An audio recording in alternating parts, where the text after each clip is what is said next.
Assalamualaikum warahmatullahi wabarakatuh. Kembali lagi di video saya.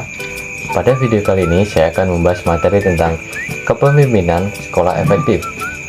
Sebelumnya perkenalkan, nama saya Muhammad Yusuf dengan NPM A1B022062 dari Prodi Pendidikan Guru Sekolah Dasar Universitas Bengkulu, mata kuliah Pengelolaan Pendidikan dengan dosen pengampu Bapak Dr. Muhammad Kristiawan MPD. Baiklah, langsung kita masuk materi yang pertama, yaitu konsep kepemimpinan. Kepemimpinan merupakan hal yang sangat penting di dalam sebuah lembaga pendidikan. Kepemimpinan di dalam lembaga pendidikan berkaitan dengan bagaimana kepala sekolah mampu untuk mendorong kinerja para guru serta memberikan sifat yang bersahabat, dekat, perhatian, serta penuh pertimbangan terhadap para guru baik secara kelompok maupun secara individual. Apa sih unsur-unsur kepemimpinan? Unsur-unsurnya itu sebagai berikut. Yang pertama, proses pemberian arahan. Seorang pemimpin harus membangun hubungan manusiawi antara dirinya dan anggota bawahannya. Yang kedua, memberi motivasi. Motivasi adalah apa sih unsur-unsur kepemimpinan? Unsur-unsurnya itu sebagai berikut. Yang pertama, proses memberi arahan.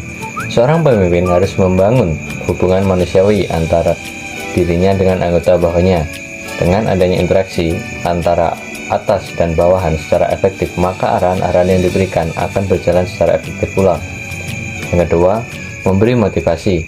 Motivasi adalah suatu hal yang pokok yang menjadi dorongan seseorang untuk bekerja.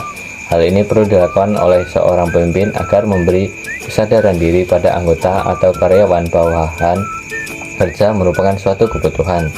Yang ketiga, mampu untuk menciptakan rasa percaya diri. Pengembangan atau penguatan rasa percaya diri ini adalah dasar untuk meningkatkan kemampuan kepemimpinan.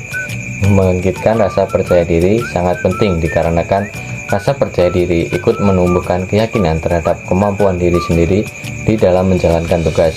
Yang keempat, memengaruhi dan menggerakkan. Pemimpin di lingkungan kerja atau organisasi non-profit harus mampu mempengaruhi anggota tim untuk melaksanakan sesuatu yang positif yang dapat membantu organisasi. Di samping harus mampu mempengaruhi pemimpin, juga harus mampu menggerakkan anggota tim untuk melakukan suatu perubahan positif di dalam organisasi. Apa sih faktor-faktor yang mempengaruhi perilaku kepemimpinan? Menurut Asmendri, perilaku seorang pemimpin dalam melaksanakan tugas dipengaruhi oleh beberapa faktor. Yang pertama itu faktor internal, merupakan faktor yang berasal dari dalam diri.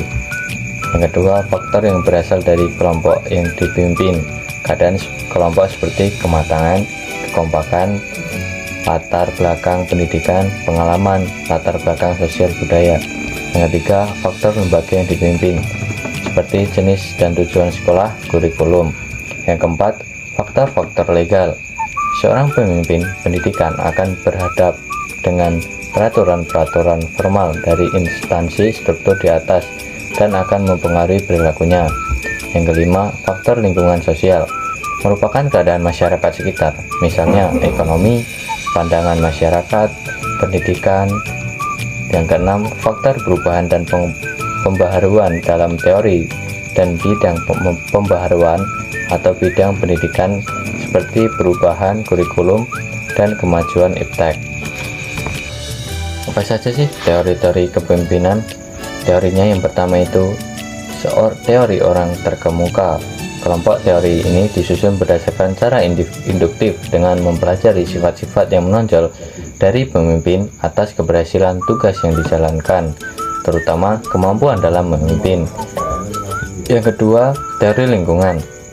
Dalam teori ini dikatakan bahwa muncul pemimpin itu merupakan hasil dari sebuah proses waktu, tempat, dan situasi atau kondisi. Yang ketiga, teori pribadi dan situasi. Teori ini merupakan kombinasi dari kedua teori di atas. Teori ini pada dasarnya mengakui bahwa kepemimpinan merupakan gabungan dari tiga faktor. Faktornya yang pertama, perangai atau sifat pribadi pemimpin. Yang kedua, sifat dari kelompok dan anggota. Dan yang ketiga, kejadian atau masalah-masalah yang dihadapi kelompok. Yang kelima, teori interaksi dan harapan. Teori ini mempunyai tiga variabel. Yang pertama, aktivitas. Yang kedua, interaksi. Dan yang ketiga, sentimen. Yang kelima, teori humanistik. Teori ini melihat manusia adalah motivat organisme yang memiliki struktur dan sistem kontrol tertentu. Apa sajakah syarat dan prinsip kepemimpinan pendidikan? Menurut Asmendri, mengungkapkan syarat dan proses seorang pemimpin pendidikan ada sebagai berikut. Yang pertama, seorang pemimpin harus memiliki kepribadian yang terpuji, antara lain periang, ramah, bersemangat, pemberani, murah hati, spontan, percaya diri, dan memiliki kepekaan sosial yang tinggi. Yang kedua, paham dan menguasai tujuan yang hendak dicapai dan mampu mengomunikasikan kepada bawahan. Yang ketiga, memiliki wawasan yang luas di bidang tugasnya dan bidang-bidang lainnya yang relevan. Yang keempat, berpegang pada prinsip-prinsip umum kependidikan yang meliputi konstruktif, kooperatif, kreatif, partisipasi, pendelegasian yang baik atau proporsional. Memahami dan menerapkan prinsip kepemimpinan Pancasila dikembangkan Ki Hajar Dewantara. Apa saja sih fungsi kepemimpinan? Secara operasional, fungsi kepemimpinan dibedakan dalam 5 fungsi pokok. Yang pertama, fungsi instruksi. Fungsi ini bersifat komunikasi satu arah. Yang kedua, fungsi konsultasi. Fungsi ini bersifat komunikasi dua arah. Yang ketiga, fungsi partisipasi. Dalam fungsi ini, pemimpin berusaha mengaktifkan orang-orang yang dipimpinnya. Yang keempat, fungsi delegasi. Fungsi ini dilaksanakan dengan memberikan pelimpahan wewenang membuat atau menetapkan keputusan baik melalui persetujuan maupun tidak dari atasan. Yang kelima, fungsi pengadilan. Fungsi ini bermaksud bahwa kepemimpinan yang efektif mampu mengatur aktivitas anggotanya secara terarah dan dalam koordinasi yang efektif sehingga memungkinkan tercapainya tujuan bersama secara maksimal. Kepemimpinan kepala sekolah yang efektif. Yang pertama, inisiatif. Pemimpin harus tanggap dengan keadaan dan kondisi organisasi yang dipimpinnya serta memiliki daya interaksi inisiatif yang tinggi sehingga ia mengetahui kapan ia harus memutuskan untuk melakukan sesuatu kebijakan atau kapan ia harus meninggalkannya. 2. Inquire. Dalam memimpin, maka seorang pemimpin harus memiliki informasi yang komprehensif tentang hal yang menjadi tanggung jawabnya. Yang ketiga, advokasi. Dukungan sangat dibutuhkan dalam kepemimpinan. Banyak kasus yang menunjukkan bahwa seorang pemimpin kadang merasa kurang percaya diri dengan perbuatan dan kebijakan yang ia putuskan. Yang keempat, conflict solving. Pemimpin selain memiliki inisiatif dan kreatif juga dituntut harus memiliki kemampuan untuk memecahkan masalah dalam organisasi, baik masalah tersebut bersifat internal maupun eksternal. Yang kelima, decision making. Seorang pemimpin dalam menjalankan roda kepemimpinannya dituntut harus memiliki kemampuan dalam memutuskan sesuatu yang terbaik bagi jalannya organisasi dan kepemimpinan yang menjadi tanggung jawabnya. Yang kelima, strategy.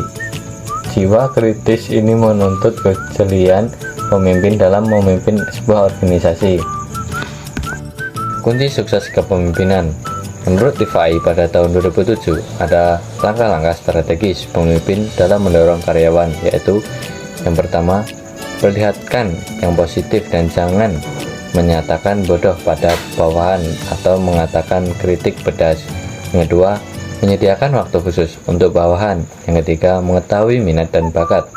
Yang keempat, selalu sopan dan bertindak diplomasi. Yang kelima, perkuatlah rasa percaya diri pada orang lain.